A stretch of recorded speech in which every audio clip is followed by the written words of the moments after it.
A massive storm, almost 1,000 miles wide. This is going to be a big and powerful storm. With the destructive power of an atomic bomb. A natural disaster of extraordinary force strikes the northeast coast of the United States. Don't mess with Mother Nature. Never seen anything like this. What's going on? I don't know what's going on. It's a hurricane. You would never think this was happening in New York. 50 homes already have burned to the ground. This is unbelievable, man. I've never witnessed anything like this. Oh my God!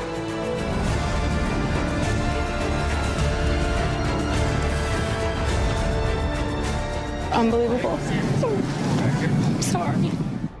Hey, Heather, it's Michelle. Hi.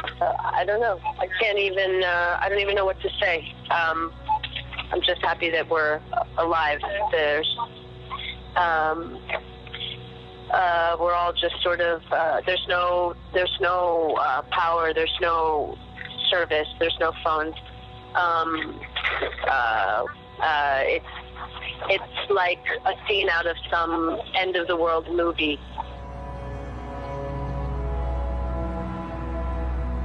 The people on America's East Coast wake to Sandy's aftermath.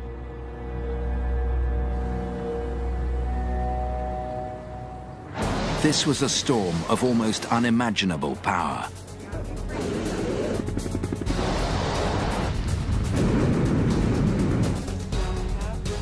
Sandy's impact was felt along the coastline from Florida to Massachusetts before she made landfall. Then the storm blew an ocean into the heart of New York City. Oh my God! With such devastating power, she grows to a superstorm. Terrifying millions of people. Try to keep it up somehow. Sandy is definitely coming into New York City and making a huge mess. This was our home, you know? I mean, I'm sorry. Almost 200 people are dead. Sandy has caused an estimated $50 billion worth of damage, and more than 8 million people are without power. This is the story of a tragic and never to be forgotten 24 hours in the life of Superstorm Sandy.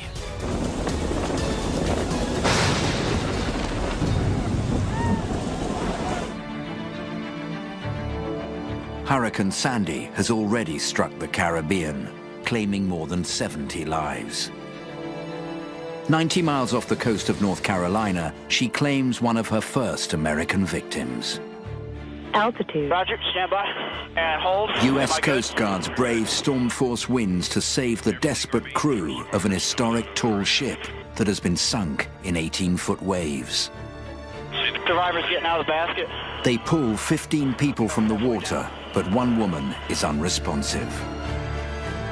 Resuscitation attempts fail. Come on, Dan, reach that. 42-year-old Claudine Christian has a unique and tragic distinction in the history of Superstorm Sandy that day. She was the first American life to be taken by Hurricane Sandy. Such a little spark and firecracker in life. Just couldn't believe she was just taken. And Claudine had been a crew member on the three-masted sailing ship HMS Bounty. Swimmers at basket. Hold. The ship's captain, Robin Walbridge, is missing at sea. The search for the captain will later be abandoned. With Sandy powering towards land, scientists at the National Hurricane Center are deeply concerned. Things have really changed from a couple days ago. Hurricane Sandy now has maintained its strength. The hope that this system would steer out to sea is gone. Now the fact that it looks like it will hit the Northeast, still do not know the exact location of where the storm will hit. If this forecast is right, This is going to spell, it's going to be a major disaster in the Northeast.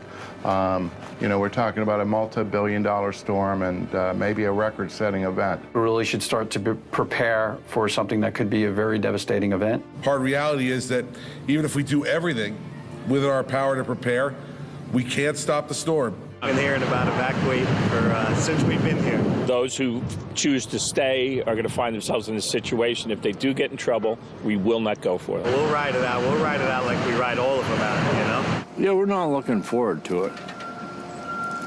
Getting too old for this. We have never left the house or evacuated in the past. We are staying. The storm should be felt as far away as Michigan and parts of Ohio. This is an unprecedented situation, and everyone should really be taking heed. In the early afternoon, the outlying winds reached the heart of New York City.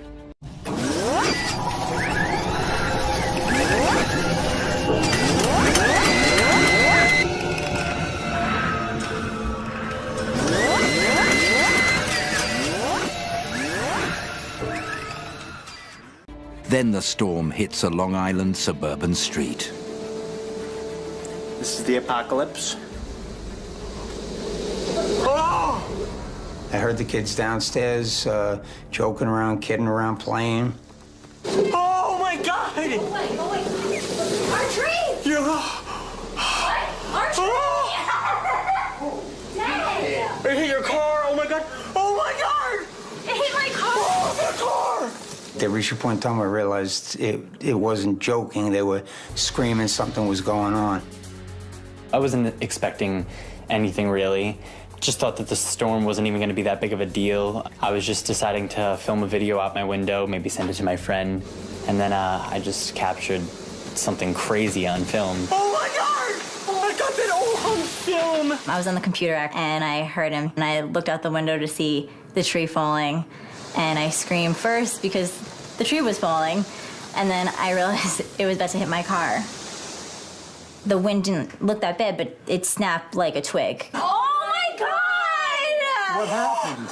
Their car got crushed! I felt like I was in like a horror movie watching all these trees falling around my house, because when it's your home turf, like when it's your house seeing it happen, it's just, you're in a state of shock. The danger here are trees falling, and they have happened in the past where they kill people.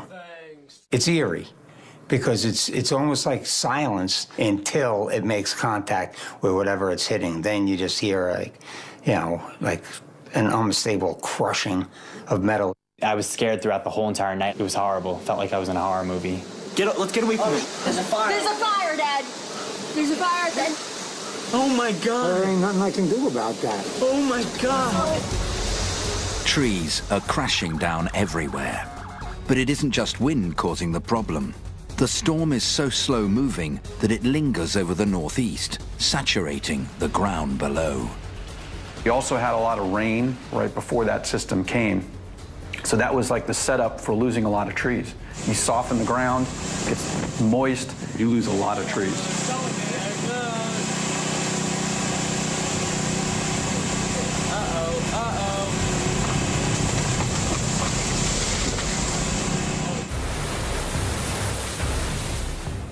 It's late afternoon on the coast of New Jersey. Waves are growing by the minute. Waiting for the hurricane to hit is storm chaser Jeff Petrowski. Winds are gusting to 85 miles an hour off the coast now. Just had a wind report that south of Boston a few minutes ago in the hood. Winds gusting to 89 miles an hour. Other storm chasers are also descending on what promises to be a dramatic event. Sandy is really beginning to make itself felt here at the north shore of Long Island. You can see the flooding behind me. In fact, I'm up to my knees in water right now. Now this is the first high tide, and the surge isn't all that big. The secondary high tide, which comes later on tonight when the surge is much higher, this whole area is likely to flood out far more. The hurricane is now approaching the coastline. It's only going to get worse from here. Yeah, look at that. With night falling, Jeff is getting ready for the storm surge. Look at the water! Look at the storm surge on the Garden State Parkway. Looks like a dam is broke. I mean, it is pouring across the garden. This is bad. Hurricane Sandy has struck the east coast of the United States. Water is wreaking havoc on homes in Brooklyn.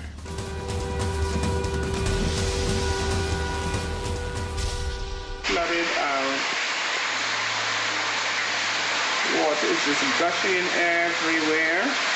The water was covering the street completely, and you couldn't see the road anymore. After a while, we began to see water literally start flowing back down the steps to the basement door where we were. And then suddenly, out of the blues, you know, the door broke open. Oh my God! Oh my God! The door broke open. It's as though a river or even the ocean was gushing in. The door just broke open. And at that point, even I got scared. Oh my God! This was as though somebody had sort of diverted the sea to the house. It's moving faster than you can think or faster than you can act. Should we try to close it? No, but we need to try to close the door.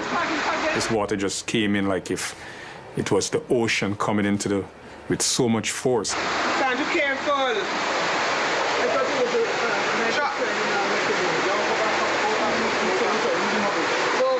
You can't let Shalon do that. We need to try to keep it out somehow. Suddenly, the power went, and that was a very, very scary moment. Power is failing all over the region, but things are about to get worse because seawater and electricity are not a good mix.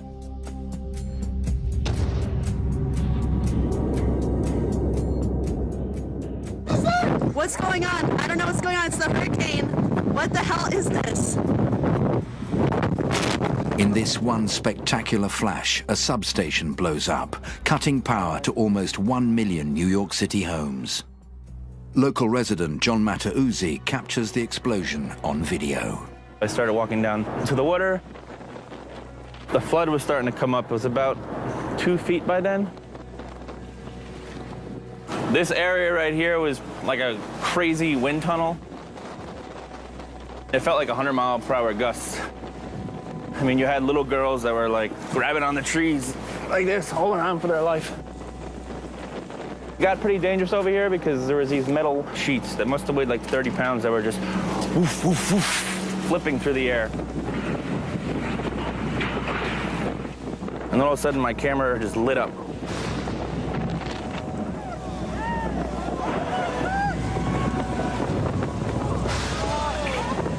Then we get another huge flash, a blue blast. I mean, it looked like something out of a sci-fi movie. And everyone started screaming. Some were just kind of like, oh my God, you know, in that sort of apocalyptic sense that New Yorkers have been feeling.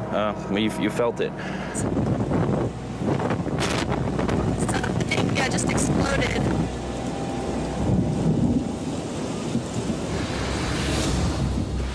When Manhattan went out, the New World Trade was actually one of the only things that was lit, so it looked really unreal.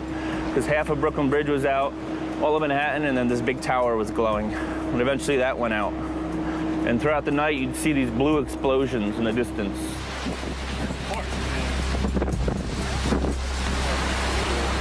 Which became extremely spooky. It looked like something out of, you know, Independence Day.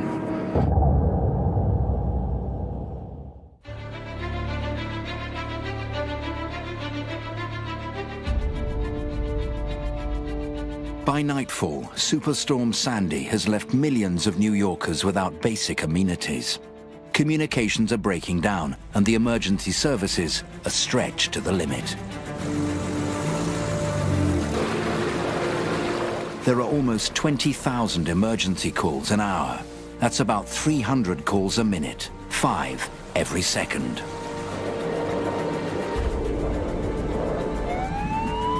With phone lines down, Sandy's victims turn in desperation to social media. Hundreds of tweets per minute are now arriving at the New York Fire Department's headquarters. Social media manager Emily Rahimi is trying to help.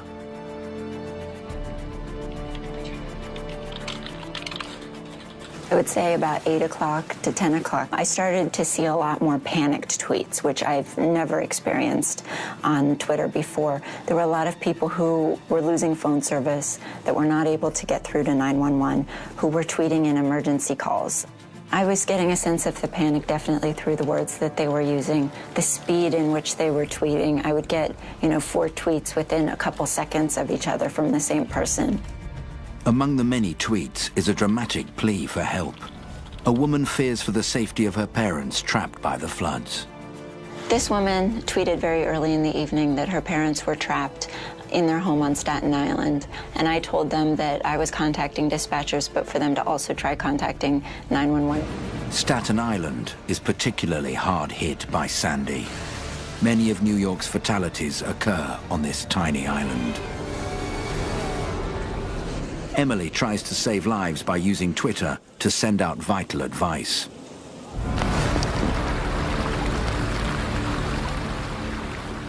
That night, it was mainly just trying to communicate to the people that if their house is starting to fill up with water, that definitely meant that outside it was even worse. It was moving extremely quickly. It was moving as if it was a river. It was carrying a lot of debris. So being outside your house in that situation without a rescuer there who could help you was probably worse than actually being in your house. This storm was definitely a 21st century storm. And this is really, I think, the first one that has used social media to call for help. That night, emergency medical services respond to almost 6,000 calls. But they're not the only ones pushed to the limit. Hospitals are also overwhelmed. On the Lower East Side, NYU Hospital has lost power and is evacuating over 200 critical patients. For these patients, this nightmare has become a matter of life or death. Manhattan is in a medical crisis. Breaking news from Hurricane Sandy. CNN's Chris Welsh is live now in Lower Manhattan. The situation that's most pressing may well be what's happening at NYU University Hospital. What is going on down there in terms of the patients? That's where they are now moving about 200 patients to various hospitals in the area because of these waters. You would never think this was happening in New York. So the best way to deal with now is just not panic. I mean, the NYPD is doing all they can. They have a lot of patrol cars going on every single block. People just got to stay civil. In New Jersey, Abby Wellington and Stephen Olofsson face a medical emergency of their own. There's no power in their house. The roads are all blocked. Abby is pregnant. She doesn't realize she's about to give birth. As the hurricane was starting, I was only days from my due date, so I was nervous. We had lost our power. We had no heat, but it was probably around 9:30. We get in bed and... I felt a little bit of pain, but nothing. It didn't feel like the contractions I felt last time. It came again maybe 8 or 10 minutes later. Then it seemed, okay, maybe something's starting. Unable to get to a hospital, they reach out for help to their neighbor, Jan. I get a text, come, the baby's coming. Abby is terrified at the prospect of delivering her baby without medical assistance. So it was still scary, and it was very dark. We had no power. There were just a couple candles on in the bathroom, and I felt something. And we realized it was the bag of water, and that the head was coming, and that there wasn't actually anything wrong. It was just I really was about to have the baby in a half hour. The baby is well on its way. Stephen and Jan improvise as they frantically search the house for anything that might help. They even use clips designed to seal crisp packets to clamp off the umbilical cord. Within the hour, Abby gives birth by candlelight on her bathroom floor.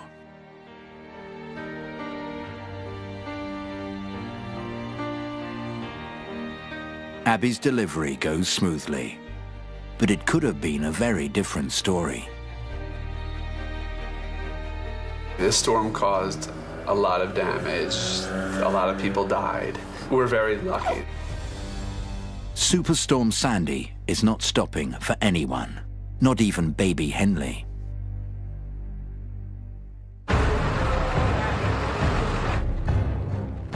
A huge test for New York's emergency services comes at around 11 p.m.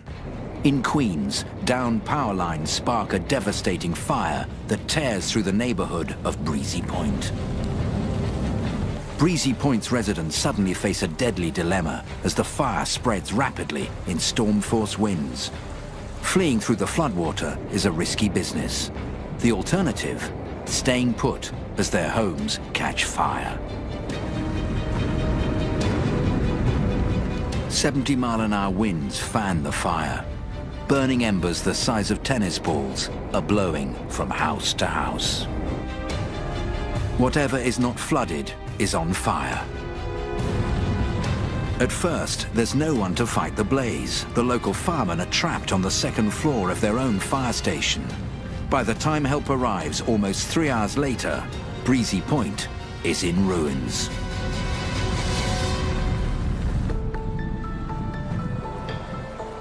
Up and down the coast, communities are traumatized. Now, scientists are desperate to understand why Superstorm Sandy was so destructive.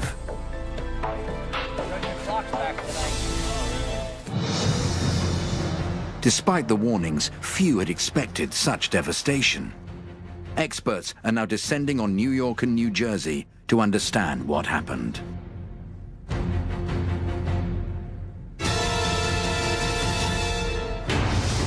Wind engineer Tim Marshall is assessing Sandy's impact. Now we're coming up to Breezy Point area. The fires are out, but the true extent of the devastation is only starting to be realized.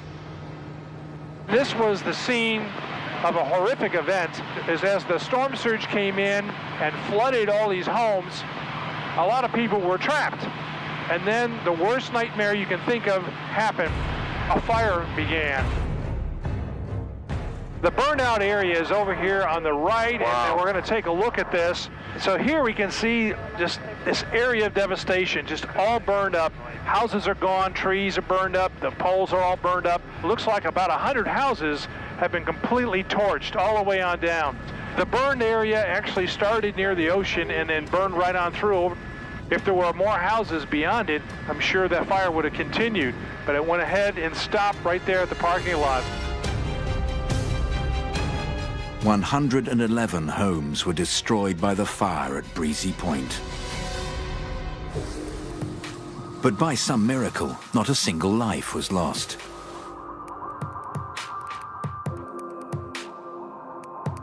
Storm chaser Jeff Petrowski is investigating the damage. When the storm surge comes in, water has so much force, it does things of the unthinkable, such as placing cars on top of railings and posts, cars stacked on top of each other.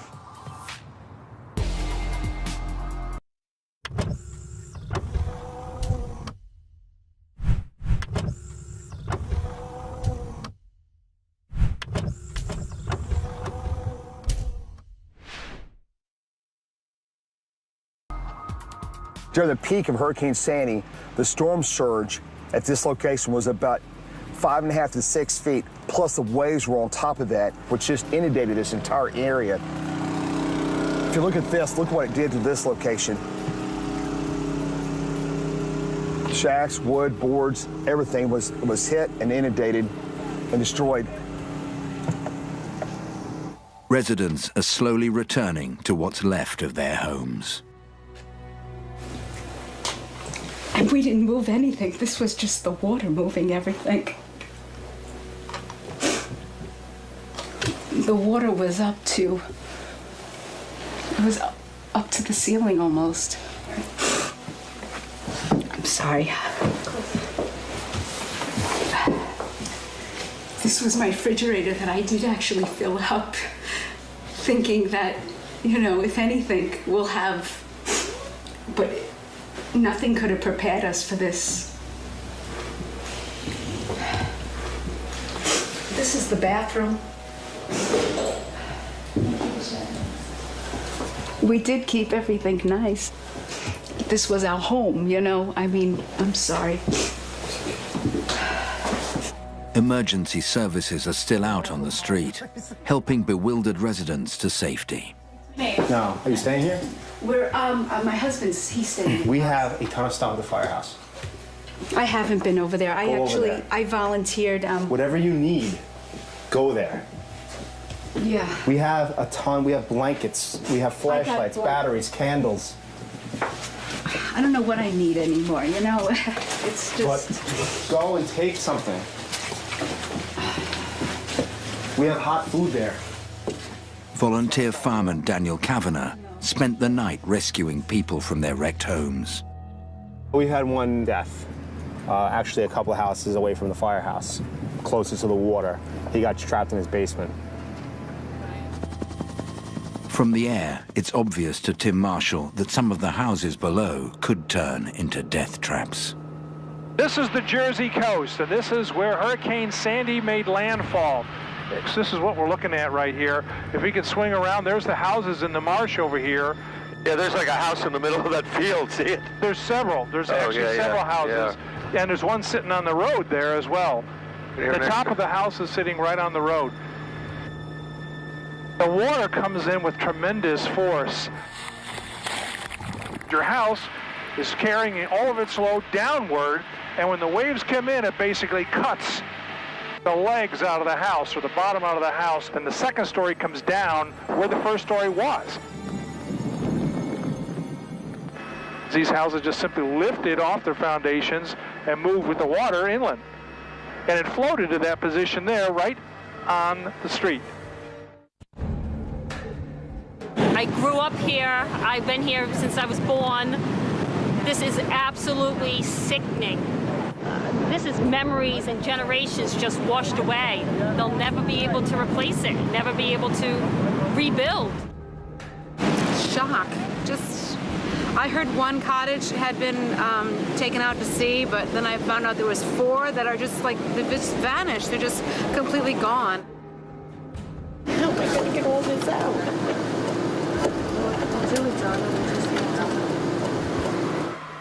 The borough of Seaside Heights is a picture of total destruction.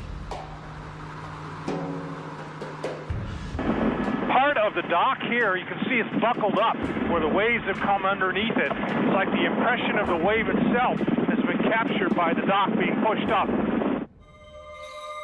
Lower Manhattan was right in the danger zone. Sandy caused a record storm surge. 14 feet of water crashed through the city streets. Never in my life, living in New York City. You've never seen anything like it? No. The financial district's buildings did not have sufficient defenses to prevent flooding.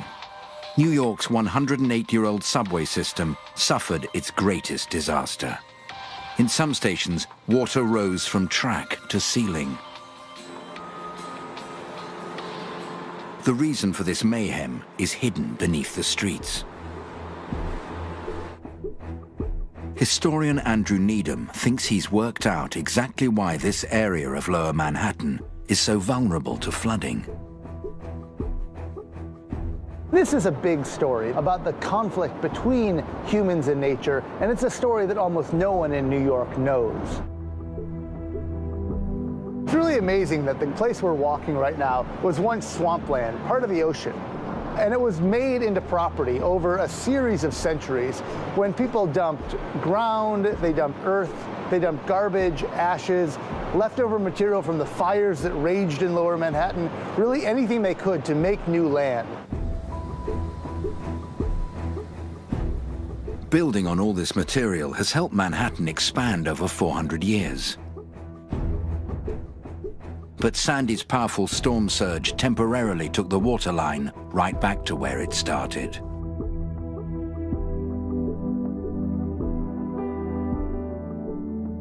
I've just walked up from what the high water mark was during Sandy, and you can still see trucks on Pearl Street cleaning up garbage and pumping water out of basements. It's no coincidence that those trucks are down there because Pearl Street was, until the 17th century, the original shoreline of Manhattan.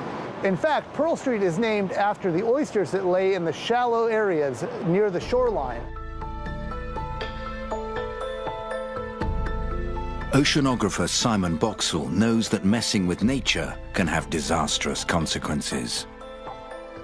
As we've been pushed more and more in terms of space in our cities, and many cities are on the coastlines, so we sort of extended out into the floodplains, into the areas that nature has traditionally used to protect the land itself against storm surges, against hurricanes. So we're now living in the area that was the buffer zone, and that's the big problem. It's made worse in the case of the eastern seaboard because it's difficult to put up sea defences. All along the east coast, beachfront properties are directly in the path of potentially dangerous storms. It's desirable to have your property overlooking the coast, overlooking the water. But if you build along the coast, if you build in floodplains, if you build in reclaimed land, then you are at much, much greater risk. And you're always going to be exposed, regardless of what sea defences you put up, to the possibility of nature eventually taking that land back. But it's the frequency in which these things are occurring that we need to start really worrying about. And I think Sandy's been a big wake-up call for people in New York and along the eastern seaboard. This is unbelievable, man. Unbelievable. We often take things from nature, like the land on our coasts. Nature is very good at taking that back, and it's done it in this case with Hurricane Sandy.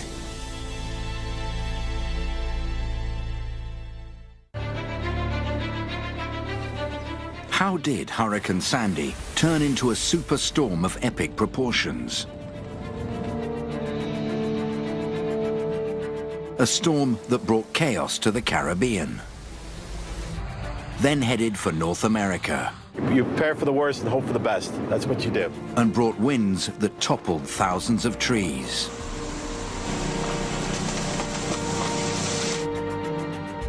We've never seen anything like this. No. The waves are triple the size of a human being.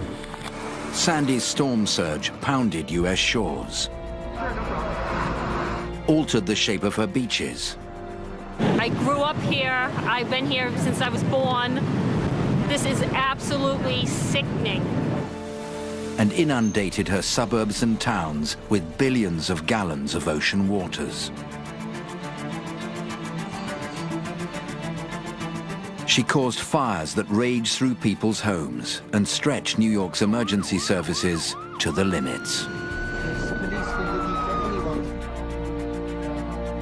Just 7 days earlier, off the coast of South America, the storm was beginning to form. In this region, the warm temperatures of the Caribbean Sea allow trillions of energy-bearing water droplets to evaporate, creating denser cloud systems which can start to spin.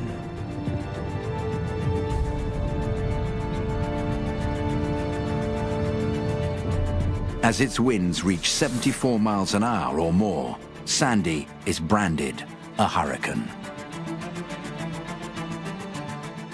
The storm was a deadly threat, taking more than 70 lives and devastating Caribbean islands on its way. It was important to learn as much as possible about it, so the U.S. National Hurricane Center dispatched its planes on hazardous missions.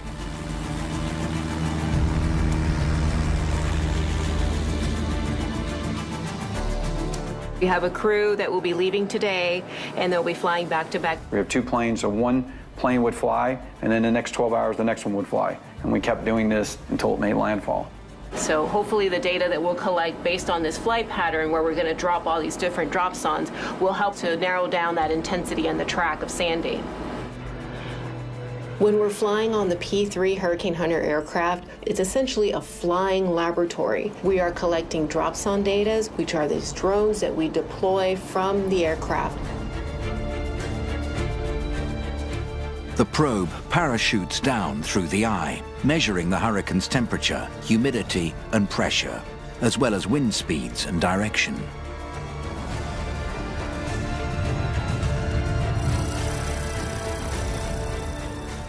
We knew that the data collected was going to help those emergency managers know whether to evacuate the people on the New Jersey, New York coast for Hurricane Sandy. The Hurricane Center's meteorologists were shocked by the data. Sandy was now in a different league. It was on course to create a larger system with frightening destructive potential.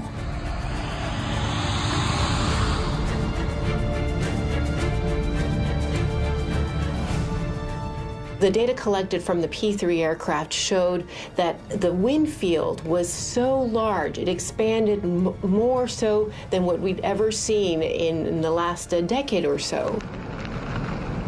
Normal hurricanes, they're pretty small and their wind field is pretty small, so it doesn't impact a very large area. Tropical systems are very concentrated. The winds are very strong, but it's very concentrated. So this dilution of the storm spreads that grief over a much larger domain. Its size actually made it very devastating. Meteorologists began to realize that Sandy was destined to be among the largest hurricanes ever to form in the Atlantic basin.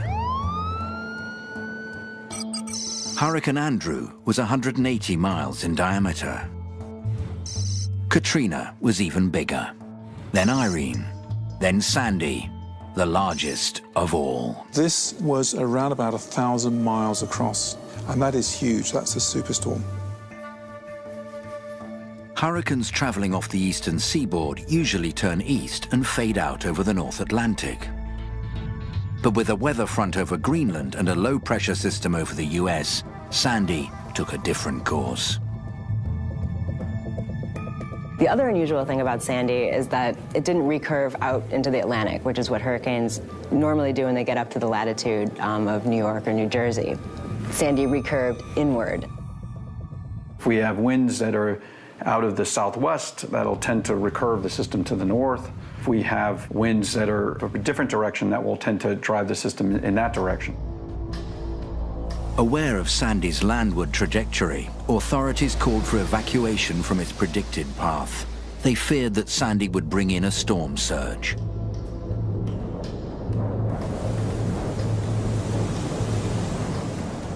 Approaching land, a hurricane's wind drives water towards the shore. Wave after wave, hammering coastline structures and flooding city streets.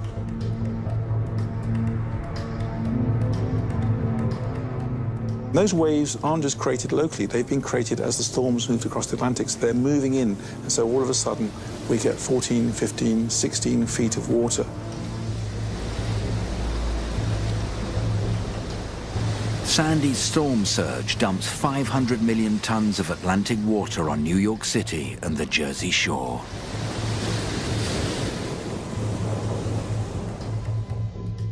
The moon provides the final piece of Superstorm Sandy's lethal jigsaw.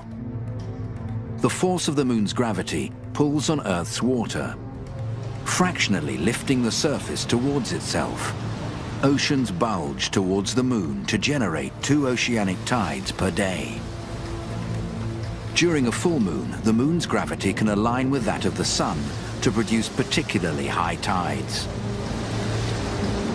Superstorm Sandy made landfall just when a full moon was brightening the sky. That full moon, that high water, gave an extra 6 feet onto the sea level. Had the hurricane hit during a half moon, where we don't get the very high tides or at low water, we wouldn't have seen the amount of flooding on the eastern seaboard, inland, into the cities, into the suburbs. Sandy picked the worst possible time to hit. She hit an astronomical high tide. Sea level tides are going to be higher than they would normally. At the same time, because of the driving wind, 14-foot storm surges made worse by this high tide. On the 29th of October 2012, the coast met Sandy's full moon high tide storm surge. A vast wall of water rushed towards the shore, powered by the hurricane's 90-mile-an-hour winds.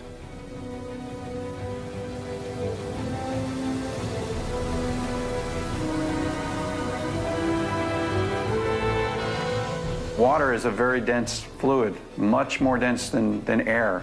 Sandy had immense impact with regard to water damage due to the strength of the winds, and that pushed water into the lower parts of Manhattan. You just had a tremendous amount of water funneling into a small area. Cut off from the energy source of a warm ocean, Sandy very slowly lost its strength. But had this been the perfect storm? What makes it perfect is just that all the right ingredients came together for it to have a high impact. This really was a superstorm. I mean, you have the massive storm surge, the winds, power lines down, flooding rains, and believe it or not, in October, some places in West Virginia, 36 inches of snow, 3 feet of snow. And far away in the Great Lakes, 1,000 miles away, there were surfers riding 20-foot waves. Sandy was that massive. The entire east coast of the United States, as far back as Chicago and the Great Lakes, impacted by this storm.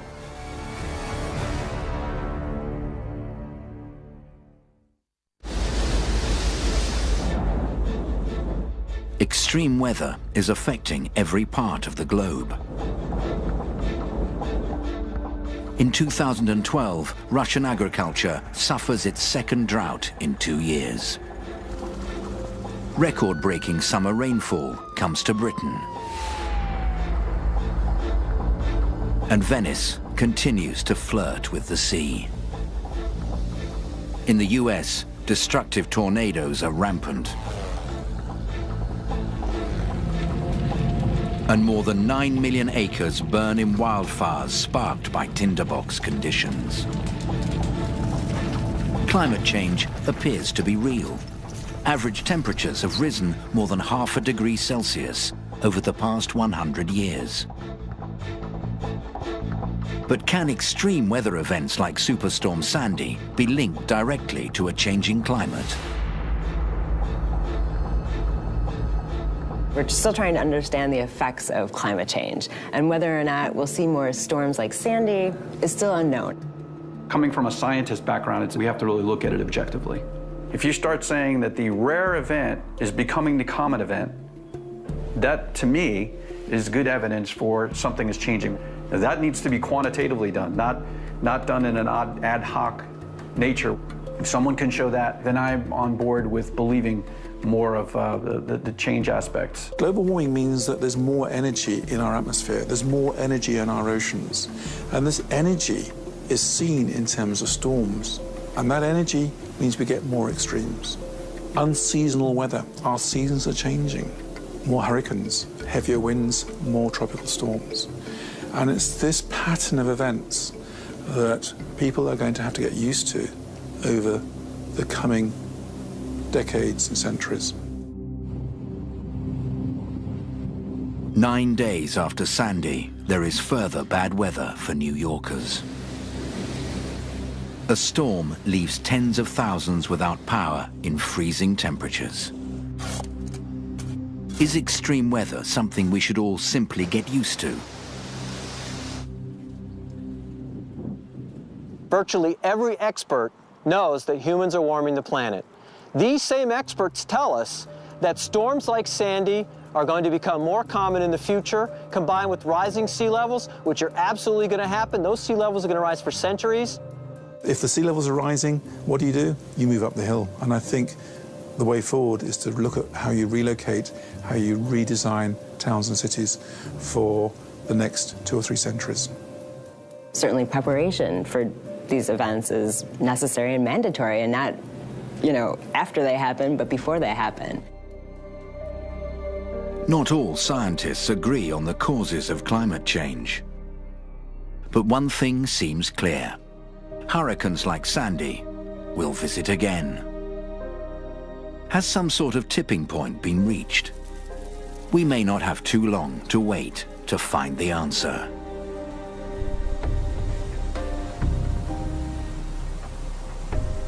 Hi. I don't know. I don't even know what to say. I'm just happy that we're alive. We're all just sort of, there's no power, there's no service, there's no phones. It's like a scene out of some end of the world movie. And there's no exaggeration there. I don't even know how, words can't describe it. The boardwalk is gone, but we're okay. We're just making fires at night in the street and cooking communally and trying to stay together and be safe and keep the block safe, and that's it. I don't think people understand exactly what happened in our neighborhood, and we want people to know because we want people to come and help. Anyway, thinking of you, and talk to you soon. Love you, big kiss. Bye.